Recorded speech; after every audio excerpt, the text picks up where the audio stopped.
Hello students, welcome again.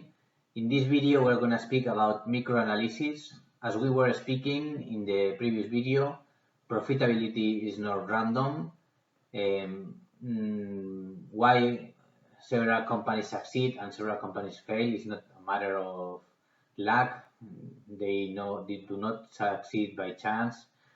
It depends on both external and internal factors, among other things. And those key factors shall be analyzed before setting up a business. Okay, one part of strategic management is understand these factors, and I'm providing you with several tools for analyze those factors. We have spoken about the PESEL tool in the previous video, and in this video we're going to focus on the internal factors of the company. If you remember this image from the previous video, we spoke about the macro environment and how force in the macro environment might influence the success or failure of one concrete company. From a strategic management perspective, it's useful to understand the competitive forces within one concrete industry, because these factors will determine the likely success or failure of one particular company. And this is what we're going to see in this video, the internal factors of one concrete industry or sector. In order to analyze those internal factors within a sector or within an industry, we are going to use a very useful tool called the 5 forces framework. Okay, the 5 forces framework is going to help us to identify the attractiveness of an industry or sector in terms of competitive force. Well, the main tool used for that purpose is a tool called Porter's 5 force analysis model. Okay, we are going to start with a definition. We could define the Porter's 5 force analysis as a model for industry analysis that views the profitability of an industry as determined by 5 sources of competitive pressure. Of course, before speaking about the Porter's 5 forces analysis, we have to speak about Michael Porter. Michael Porter is a guru of strategic management. He's an American teacher in Harvard Business School, and he wrote several books. The more important is the 5 competitive forces that shape strategy. Is the book in which is based the Porter's 5 forces analysis. Now we are going to see a brief interview of Michael Porter speaking about this Porter's 5 force analysis model.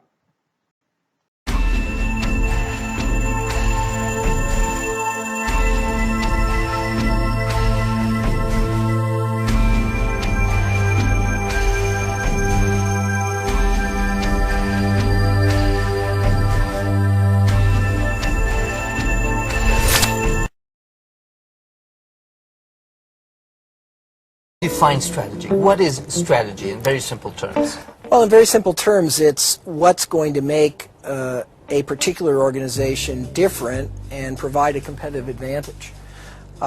Basically, competition is destructive when companies are basically competing on the same thing. That forces competition to gravitate to price. Strategy is finding a different way to compete to create a different sort of value for the customer, which allows a company to prosper, to achieve superior profitability. What is not strategy? Simply implementing best practices, buying the latest machine, using the internet to communicate with your customers.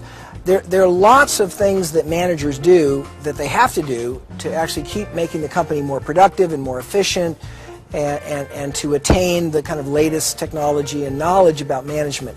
All those things are a necessity, but they're not strategy. Strategy is not about doing the same thing better. Strategy is about finding that different place for the organization to deliver value. But what makes it challenging is you have to do both of these things at the same time. You got to keep assimilating best practices, but at the same time having real clarity about what's going to make you different. You wrote a book 25 years ago that has remained at the top of the list of the strategy books. What were the key messages in that book? Well, I've written a number of books about strategy. I think my first really major book on strategy was a book called Competitive Advantage, and I think the really major message of that was really how to look at the industry in which you compete and how to think about what causes industry profitability and how, by understanding that, a company can improve its own position. In that book, I introduced the so-called 5 forces framework, that in any industry you've got to look at the power of the customer, the power of the supplier, the barriers to entry, the threat of substitute products, and the nature of the rivalry itself, and that those 5 forces collectively define really the profit potential of any business. And this was, I think, a breakthrough in the field, because really we had no systematic way of looking at industry. The next book was a book called Competitive Advantage, in which I really talked about how to look at a company's own position and introduce the concept of the value chain. Any company, when it competes, is simply conducting a lot of activities, marketing activities, procurement activities, service activities, and so forth. And the value chain provided a framework for understanding how a particular company was competing versus its competitors, and therefore sharpening the distinctions in terms of its position. I think if I had to sort of highlight the major concepts that have made my work relatively enduring, it would be some of those ideas. Interesting. And after 30 years, what has changed? Is everything relevant, or have things evolved? Well, I've always focused not on the specifics of how a particular industry operates or a particular company competes. I've always been looking at really the deep fundamental underpinnings of competition. So, of course, industries are very different today than they were 30 years ago. We're much more global, there's different technology, things move at different speed, but actually the same 5 forces still determine profitability. It's still the power of the customer, the power of the supplier. So I think in some sense everything has changed.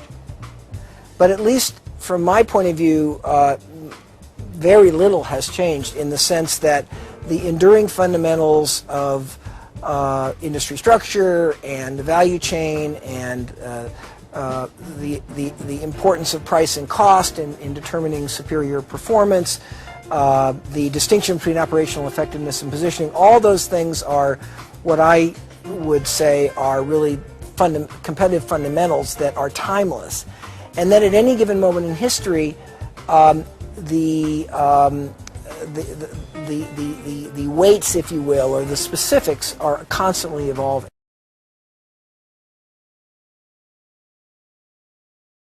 Before speaking the Porter's 5 forces, we are gonna see a chart of the different types of competition, different types of industries, depending the competition. As you can see in the columns, you have the perfect competition, an oligopoly with a few firms, a duopoly with 2 firms, or a monopoly with only 1 firm.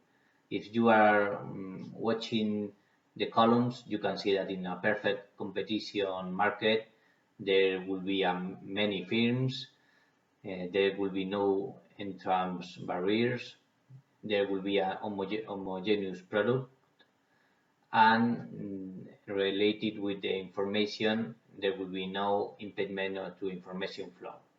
If we speak about an oligopoly, that is when a few firms concentrate all the production of certain product or services, there will be a few companies, just a few companies, there will be a significant entrance barriers, there will be potential for differentiation and imperfect availability of information. It will be more or less the same when we speak about duopoly, but just instead of having a few companies, 10 or 12 companies, we are going to have just 2 companies. And we will have more or less the same when we speak about monopoly. There will be only one firm in the market with high barriers, with potential for differentiation, and there will be an imperfect availability of information.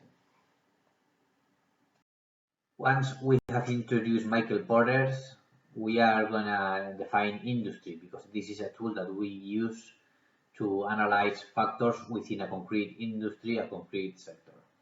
Well, we could define industry as a group of companies which produce the same product, the same principal product. For example, the car industry or the travel industry, etc.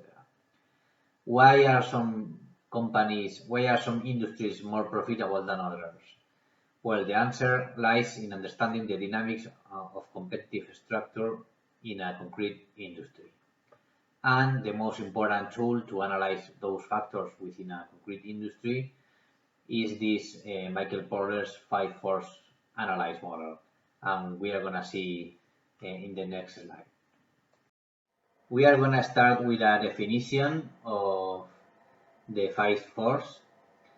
We could define this model as a model for industry analysis that views the profitability of an industry depending on the 5 sources of competitive pressure. So the tool is going to analyze 5 different sources of competitive pressure. Such sources are the existing competitors, the potential entrants and therefore new competitors, the suppliers and their bargaining power, the substitutes and the buyers, and as well their bargaining power. To sum up, the Porter's 5-force analysis model is a tool that helps to identify the attractiveness of an industry or sector in terms of competitive pressure. In this image, you can see the 5 forces we just mentioned, and we are going to analyze them on the next video with more detail. We have the threats of new entrants, the threats of substitute products, the bargaining power of buyers, and the bargaining power of suppliers. And all that 4 forces are going to determine the rivalry among existing competitors. We are going to analyze them with more detail on the next video.